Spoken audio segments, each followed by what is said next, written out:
Bueno, muchas gracias. Muchas gracias a todos. Primero que nada, quiero agradecer a la Escuela de Diseño del Instituto Nacional de Bellas Artes por la invitación y señalar que para el Programa de las Naciones Unidas para el Desarrollo en México, esto representa una oportunidad para hablar con todos ustedes de las posibilidades del diseño y la responsabilidad social. Pero antes de hablar de responsabilidad social como tal, quisiera hablar de desarrollo sustentable. Es el tema del que tanto se habla actualmente y creo que hay que profundizar.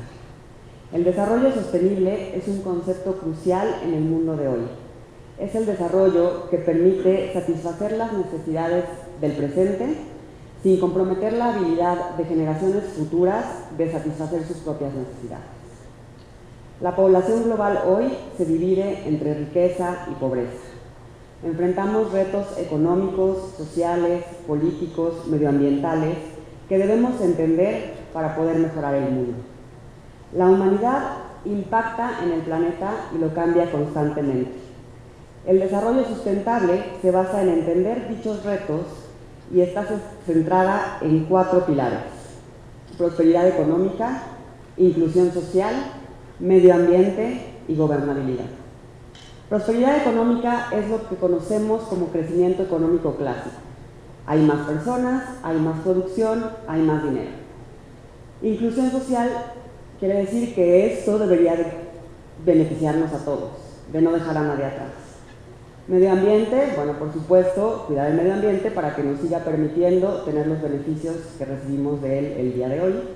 Y gobernabilidad, ahorita voy a hablar un poco más de esto, pero es importante que los gobiernos, que las empresas y que la sociedad civil estemos todos en la misma línea. El mayor reto es asegurar que el crecimiento económico sea inclusivo y sustentable. Sin embargo, esto no podrá lograrse sin considerar las políticas públicas y a todos los actores de la sociedad. Para lograr los objetivos económicos, sociales y ambientales, se debe, por lo tanto, tener una buena gobernabilidad.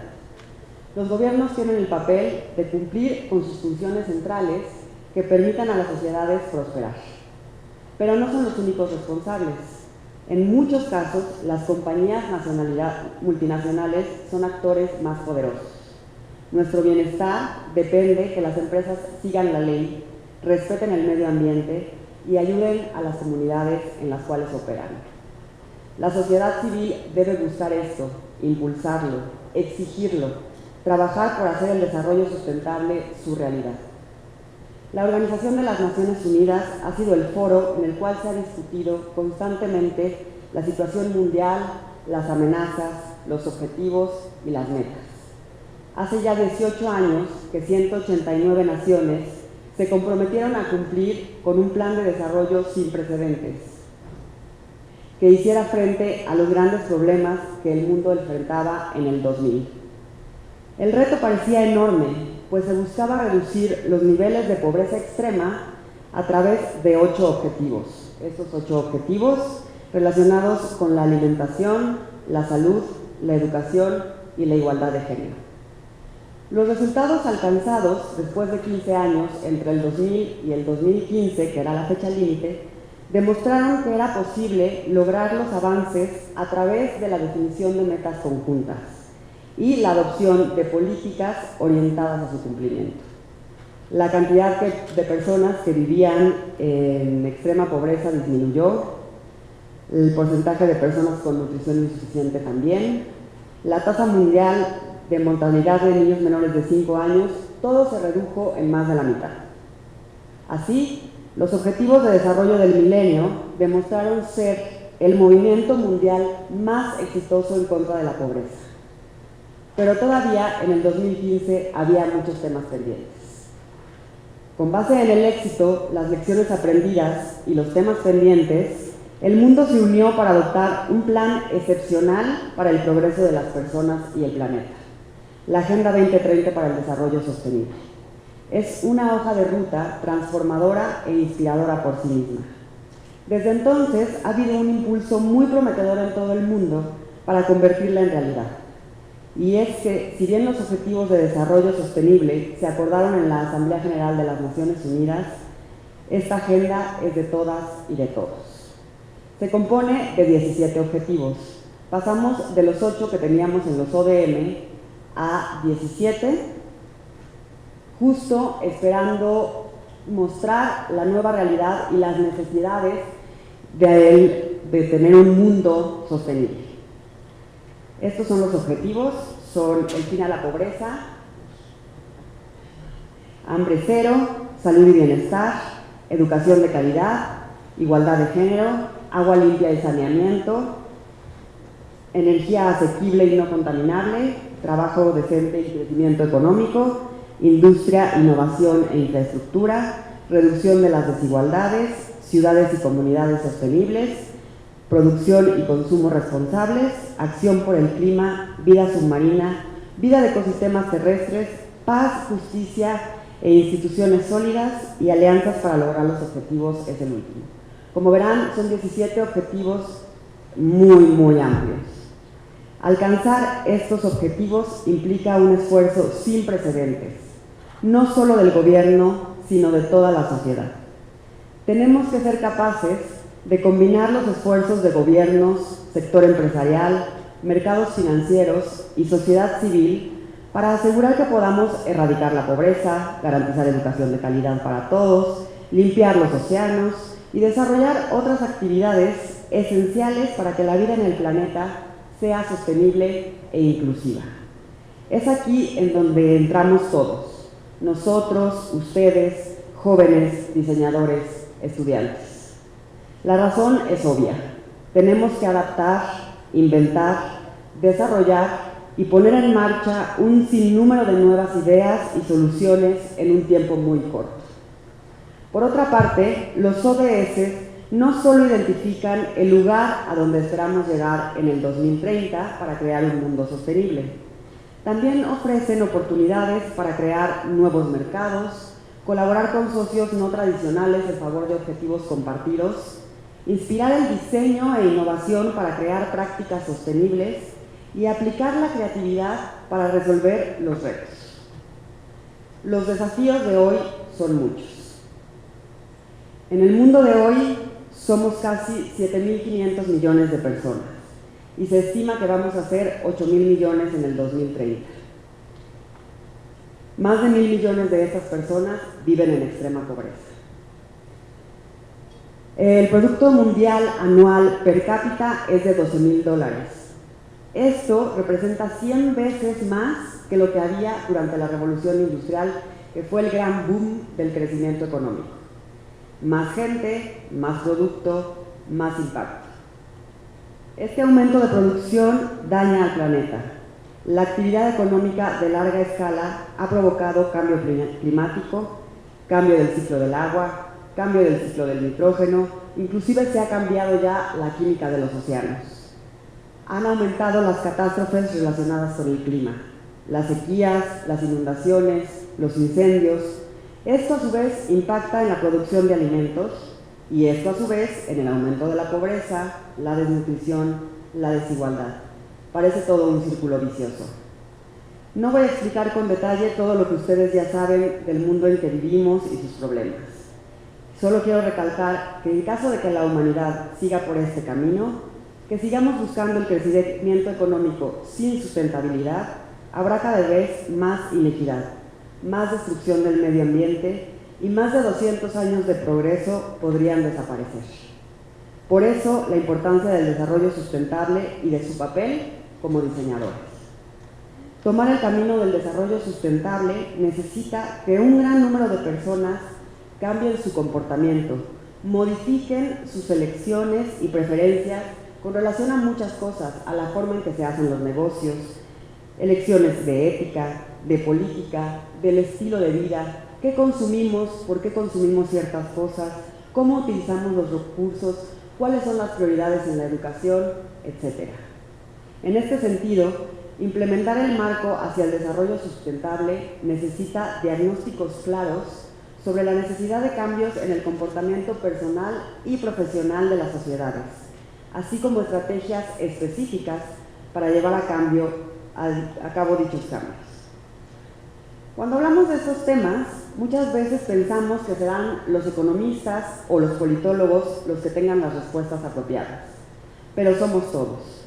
Cada uno desde nuestro ambiente puede colaborar, pues es un esfuerzo conjunto.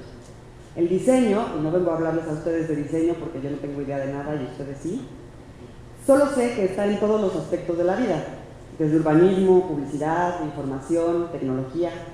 De ahí la importancia del compromiso de los diseñadores con la responsabilidad social. Entonces, ahora vayamos al tema que nos trae aquí, la responsabilidad social. Es un tema de ética. Lo que se debería hacer para tener efectos benéficos en la sociedad. El cumplimiento de principios éticos que las organizaciones deben cumplir más allá de sus responsabilidades legales. Se puede identificar la responsabilidad social de la empresa como los efectos en la comunidad como producto de la actividad desarrollada por esta, dice una de las definiciones que encontré. Por lo tanto, las organizaciones no deben tener como único objetivo la generación de bienes económicos, sino que deben generar beneficios para las comunidades a las cuales pertenecen. Todos, al hacer nuestras diferentes actividades, deberíamos pensar en qué, cómo y, lo más importante, qué conciencia tenemos acerca de los intereses de para quién o para qué se hacen las cosas. Y si existe un compromiso responsable con los efectos sociales, económicos, políticos, culturales y ambientales que se generan con nuestras acciones. Hay muchas cosas que se pueden hacer. Por ejemplo, el pasado 21 de abril se celebró de forma oficial el primer Día Mundial de la Creatividad y la Innovación en las Naciones Unidas, con el objetivo de promover el pensamiento creativo multidisciplinar que nos pueda ayudar a conseguir el futuro sostenible que tenemos. La economía creativa, que incluye productos audiovisuales, diseño, nuevos medios de comunicación, artes escénicas, industria editorial y artes gráficas, es un sector transformador de la economía mundial en términos de generación de ingresos, creación de empleo, ingresos de exportación y temas culturales, por supuesto. La cultura es un componente esencial del desarrollo sostenible y representa una fuente de identidad, innovación y creatividad para el individuo y para la comunidad. Al mismo tiempo, la creatividad y la cultura tienen un valor no económico significativo que contribuye al desarrollo social inclusivo y al diálogo y al entendimiento entre los pueblos. En relación con el diseño, ante la situación que les he presentado, no es suficiente que los diseños respondan a la demanda del mercado, sino que contribuyan a la solución de las grandes problemáticas. Si pensamos, ¿qué se puede hacer desde el área del diseño? En primer lugar, desde las universidades tienen el deber de formar profesionales íntegros, comprometidos con la sociedad y el medio ambiente que los rodea, para que puedan ser en su futuro desempeño profesional diseñadores responsables que hagan propuestas que contribuyan a apoyar bienestar a nuestras sociedades. Por esto, hago un reconocimiento al esfuerzo que se está llevando a cabo el día de hoy, la mañana de mañana, por este diálogo en torno al tema de la responsabilidad social. Uno de los retos de hoy es formar profesionistas que tengan claro el rol que les toca cumplir dentro de la sociedad. Es una labor que no es fácil si consideramos que vivimos en un mundo cada vez más globalizado y donde las personas se van sintiendo menos identificadas con su medio inmediato y más parte de un mundo que es físicamente lejano. Aunque la tecnología de la información y las redes sociales muchas veces nos muestran una ilusión de reducción de distancias y de brechas. Resulta muy importante el que los jóvenes conozcan de cerca la realidad de la sociedad donde se desarrollan, para así poder entender lo que sucede, por qué sucede y cómo se puede contribuir a que algunas situaciones cambien. Es importante que conozcan su país, su realidad, conozcan su problemática y cuál es su rol dentro de la sociedad, en este caso desde la profesión de diseñadores. Necesitamos sus ideas para llevar a cabo las transformaciones necesarias. Necesitamos su creatividad para buscar las mejores soluciones y diseñar proyectos que nos acerquen a que los objetivos de la Agenda 2030 se logren. Necesitamos su visión para compartir con otros nuestra visión, la de un mundo sin pobreza, sin desigualdad y sin dejar a nadie atrás. Agradezco de nuevo la invitación y aprovecho para invitarlos a reflexionar sobre el mundo de hoy y el mundo que queremos, y qué acciones desde donde estamos y con las herramientas que tenemos o que estamos aprendiendo podemos llevar a cabo para hacerlo una realidad. Muchas gracias.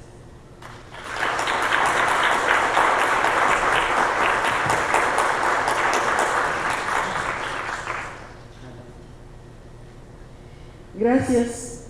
Pedí que por favor iniciara Claudia porque nuestras presentaciones, aunque yo no tengo nada gráfico, lo que voy a comentar es complementario de lo que ella acaba de decir y es un poco reforzar algunos conceptos.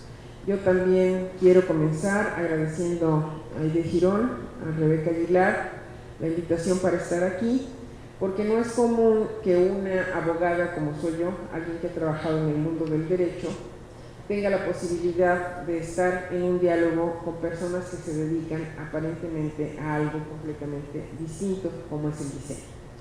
Déjenme decirles que nosotros en casa aprendimos a dialogar porque mi hermana mayor es arquitecta y siempre ha estado en este mundo cercano a la estética, pero también a la responsabilidad social.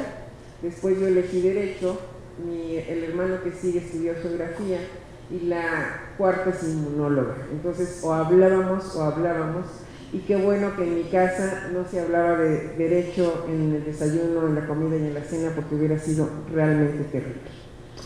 Entonces déjenme decirles que sí estoy un poquito cerca de algunos de los temas con los que ustedes trabajan, y para la plática de hoy elegí, dentro de todo lo que acabamos de escuchar, 3 puntos que son claves para la responsabilidad social: el tema de la inclusión, el tema de la igualdad y el tema de la no discriminación.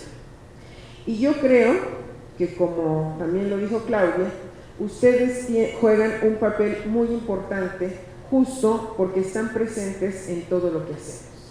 Cuando nos enseñan derecho, nos dicen que es el derecho el que está presente todo el tiempo, pero yo creo que el diseño nos gana, porque ustedes están incluso donde no hay conflictos. ¿Qué creo que debemos reforzar para el tema de la responsabilidad social? Primero, estar muy conscientes de lo amplio que es el mundo en que vivimos y de la responsabilidad que tenemos respecto de los otros y otras a las que generalmente no vemos. Porque en este país tenemos un problema de invisibilidad, al menos así se ve en el derecho, porque quiero comentarles que cuando se redactó la primera Constitución en México, se dijo que solo había un tipo de mexicanos y se habló de que los derechos los tenían todos los mexicanos, siguiendo un poco la tradición francesa que hablaba de los derechos del hombre y del ciudadano. Pero ¿qué creen? Cuando en Francia se habló de derechos del hombre y del ciudadano, se estaba hablando del hombre y del ciudadano, no de la mujer y no de ningún grupo diferente que se pudiera pensar que tenía derechos. En México seguimos la tradición y, por ejemplo, las comunidades indígenas fueron invisibles hasta 1994, después del levantamiento zapatista. ¿Qué quiere decir? Que si la norma no los ve como personas que son diferentes, no quiere decir que entonces sean desiguales, sino la diferencia y la desigualdad son 2 cosas diferentes. Hoy lo que tenemos que estar viendo es que muchas veces pensamos que el mundo en el que estamos es un mundo de personas iguales y no es así. Por esa razón, todo el trabajo en el campo del derecho ha ido hacia cómo hacemos visibles las diferencias que hay entre hombres y mujeres, entre personas mestizas y personas indígenas, entre personas heterosexuales y personas homosexuales, transexuales o bisexuales, entre personas que tienen una discapacidad y las que no lo tienen, entre personas que se diferencian por su edad. Y entonces, hoy, a diferencia de cómo nació en México, tenemos muchas claves para identificar desigualdades que a veces se pueden corregir o diferencias que es necesario mantener. Y es justamente parte del trabajo de lo que ustedes pueden hacer. ¿Y qué tiene que ver el diseño en esto? les voy a poner algunos ejemplos. Voy a comenzar por el tema de las comunidades indígenas. Yo nací y crecí en Chiapas y me percaté hace poco de que muchas de las comunidades indígenas continúan con escasez de agua y que en muchas de las comunidades indígenas, cuando yo era niña, las mujeres, casi nunca los hombres, iban por el agua al río o iban al río a lavar ropa y llevaban en sus cabezas cántaros de barro muy pesados que a veces se rompían, tanto que de ahí viene el dicho de tanto va el cántaro al agua que se acaba rompiendo, ¿no? Entonces, esa imagen de las mujeres con los cántaros, les aclaro además que en la ciudad donde yo nací, que hoy se llama Comitán, antes se llamó Comitlán porque era lugar de alfareros, y antes de que fuera Comitlán, el nombre original maya era Baluncanán, porque de Baluncanán es Rosario Castellanos, y originalmente pasó mi pueblo de ser Baluncanán a ser Comitlán y hoy Comitán. Entonces el tema del barro es algo tan común que nuestras macetas y todo lo que nos rodea tiene que ver mucho, hoy más con el trabajo que se hace en Amatenango del Valle, una población cercana. ¿Qué acabo de notar en el caso de las comunidades indígenas cuando regreso y veo qué cántaros se están llevando al río? Pues resulta que hoy los cántaros son de plástico con el mismo diseño de los cántaros de barro, pero los diseños hoy tienen, normalmente son blancos con rayas rojas, con rayas rosas, con rayas verdes, y el diseño está hecho en Guatemala, no es un diseño mexicano, porque esos cántaros los consiguen, estamos muy cerca de la frontera, nos separan 80 kilómetros, y entonces, como algo que es indispensable para el trabajo de todos los días de las mujeres, les puede cambiar la vida con el solo peso que van a llevar en la cabeza, y solo es un tema de diseño y de cómo traer lo actual pensando en una comunidad indígena. ¿Qué tanto se piensa en las comunidades indígenas para facilitarles la vida? Por el otro lado, también ustedes saben perfectamente que se volvió un tema jurídico el de los diseños que fueron robados, voy a decirlo así, robados, por grandes firmas de comunidades indígenas.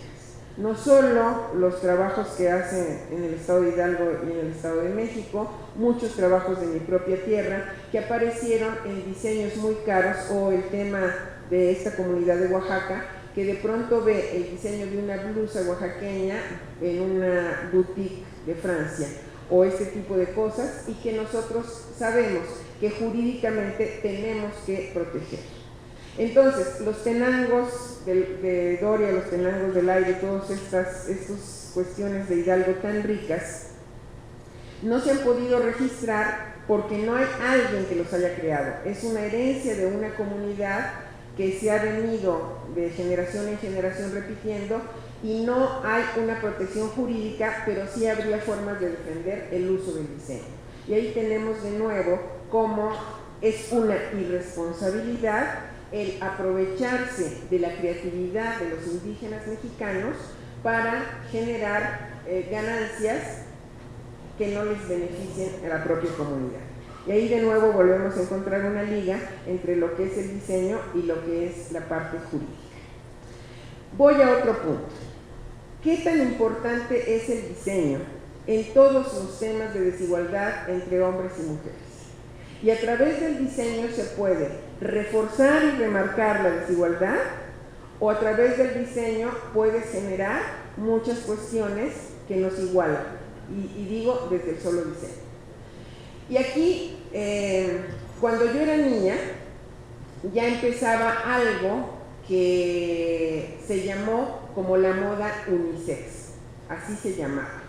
Ese nombre se perdió, pero eran cierto tipo de ropa que se podía usar indistintamente de hombres y mujeres, por hombres y mujeres.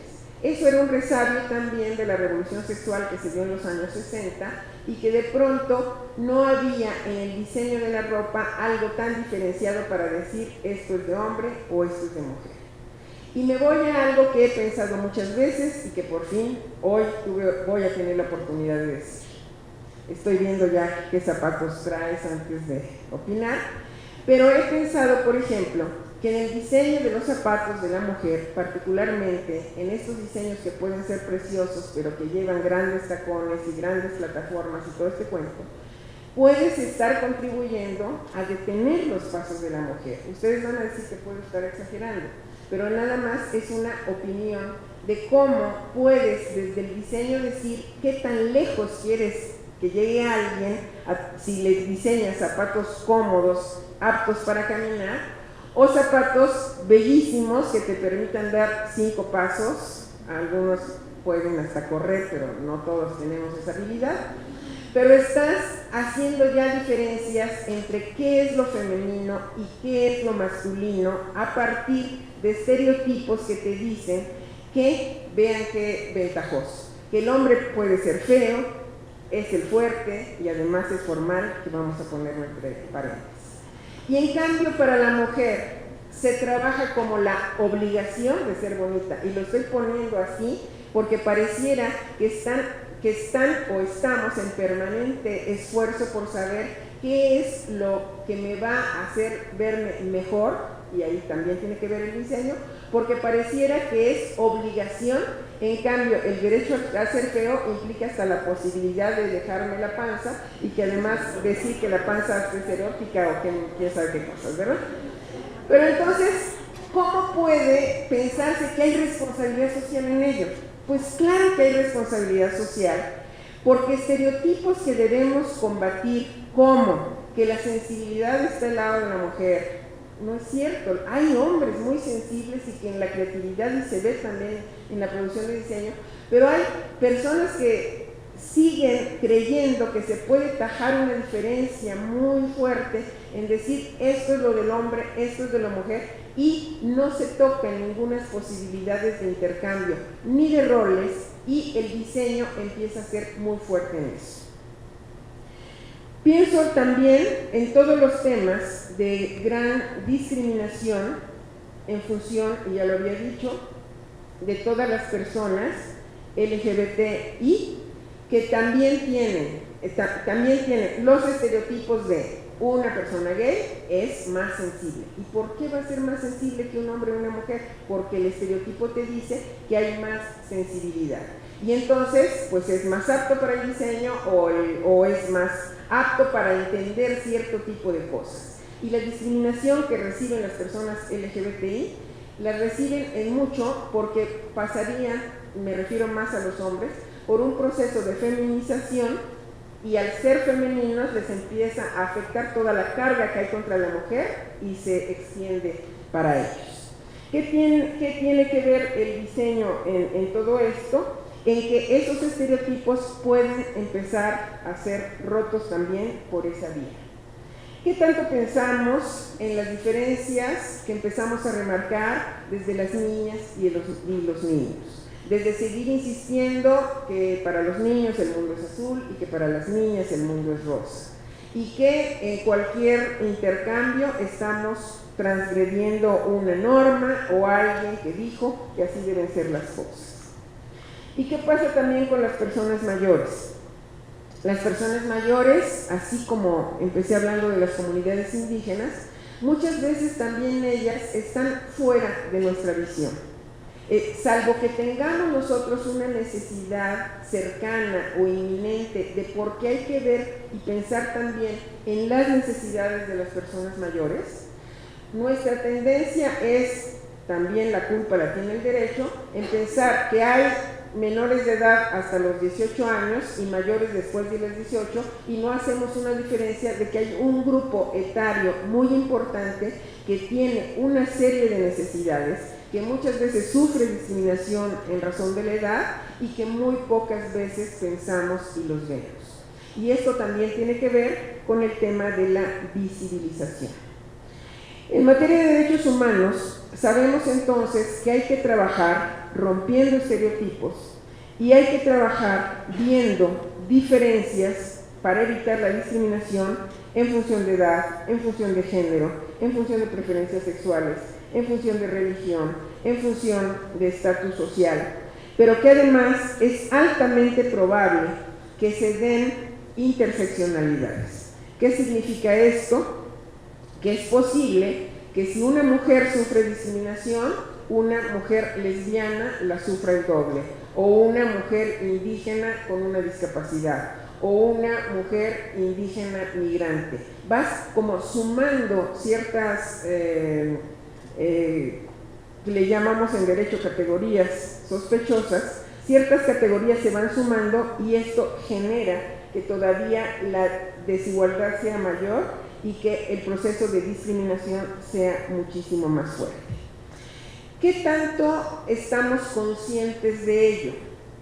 De acuerdo a CONAPRED, nosotros discriminamos con mucha frecuencia y no sabemos que discriminamos, o no estamos conscientes del proceso de discriminación. Y el primer punto de discriminación que nosotros tenemos es respecto de las comunidades indígenas. Y por esa razón, muchas veces tenemos menosprecio sobre, por ejemplo, todas las creaciones indígenas. Recientemente, hago un paréntesis, tuvimos un evento en la Suprema Corte sobre el trabajo que hacen las parteras para garantizar el derecho a la salud. ¿Y de dónde viene el menosprecio de los médicos a las parteras? En mucho porque son personas indígenas. Aunque en Suecia, Noruega, Dinamarca, Holanda, hoy esté de moda que no acudes al hospital, sino acudes a una partera, pero como allá la partera no es indígena, no la discriminas. Es parte del proceso que nosotros estamos notando. En México también hay una población que casi no vemos.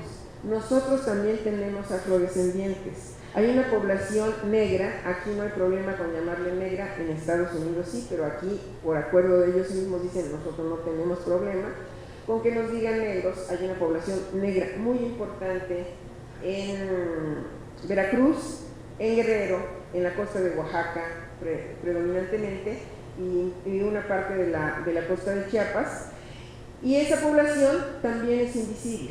Y es una población que también recibe discriminación en sus propias comunidades y es una comunidad a la que generalmente no vemos.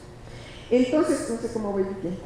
Vamos bien. Entonces, cuando hablamos de responsabilidad social, el primer punto que nosotros debemos tener muy claro es saber que la responsabilidad social la tenemos para otros y otras a las que generalmente no vemos, que generalmente invisibilizamos. Invisibilizar significa que, aunque te digan que algo está allí, no lo ves. Yo insisto, nací en Chiapas, crecí en Chiapas hasta la preparatoria, y mis primeros contactos fueron visualmente con las mujeres tojolabales que llegaban a comprar a la tienda de mi abuelita. Y yo sabía que había alguien que hablaba distinto, que se vestía distinto y que incluso no usaba zapatos. En la imagen para mí de niña es algo tan fuerte que hasta hoy, les digo también que me gusta mucho la fotografía, las mujeres tojolabales son para mí como el mayor motivo de inspiración para saber que allí hay mucha fortaleza, porque además mi nana, porque en esa época era muy fácil tener nana o una niñera con la que jugabas, que también era indígena, yo me acuerdo haber visto a la persona que lavaba la ropa en la casa de mis abuelos, la fortaleza de esas mujeres que hasta hoy pues son el motivo muchas veces de las fotografías que hago. Ya para ir cerrando, ¿qué sigue en cuanto a nuestra responsabilidad social? Lo que sigue es abrir muy bien los ojos para estar conscientes de que nuestro trabajo trasciende. Muchas veces decimos, ¿y yo qué puedo hacer? O mi trabajo, ¿qué tanto puede repercutir? ¿Qué tanto la gota que yo soy se puede realmente convertir en aguacero, como dice una canción? Muchas veces en nuestro mundito ni siquiera sabemos la trascendencia que puede tener el nuevo diseño del cántaro, en lo que estoy diciendo, el nuevo diseño de los zapatos que te permiten caminar muy lejos, el nuevo diseño de lo que tienes a la mano para que le hagas la vida mucho más fácil a una persona con discapacidad, a una persona mayor que lo necesita. Entonces, a mí me da muchísimo gusto que el trabajo interdisciplinario se dé, porque casi nunca cruzan nuestras disciplinas. Y yo, de veras, si algo no me gusta, es vivir entre abogados. El entre abogados, de veras, yo lo aplico porque si me dicen, y hoy vas a estar con médicos, qué maravilla, y hoy vas a estar con, maravilloso. Porque el mundo de los abogados, a mí, se los digo abiertamente, me empieza a ahogar cuando veo que los propios abogados no ven más allá del mundo que dicen la Constitución y las leyes. Por esa razón, el día de hoy quise sacar a la Constitución de ese lugar que a veces es privilegiado en el que se tiene, para decirles que en esta sociedad en la que estamos viviendo, y particularmente este México que hoy nos está tocando vivir y que requiere de muchos cambios de parte de todos y todas en actitudes, en el compromiso social que debemos tener, la interdisciplina es muy importante y también la transdisciplina. ¿Cómo ven desde allá ustedes lo que yo estoy diciendo y cómo veo yo el planteamiento que se hizo desde las preguntas que me enviaron? Así que para mí es una gran oportunidad el de haber estado hoy con ustedes y estaríamos listísimos para las preguntas y para el diálogo que sigue. Muchas gracias.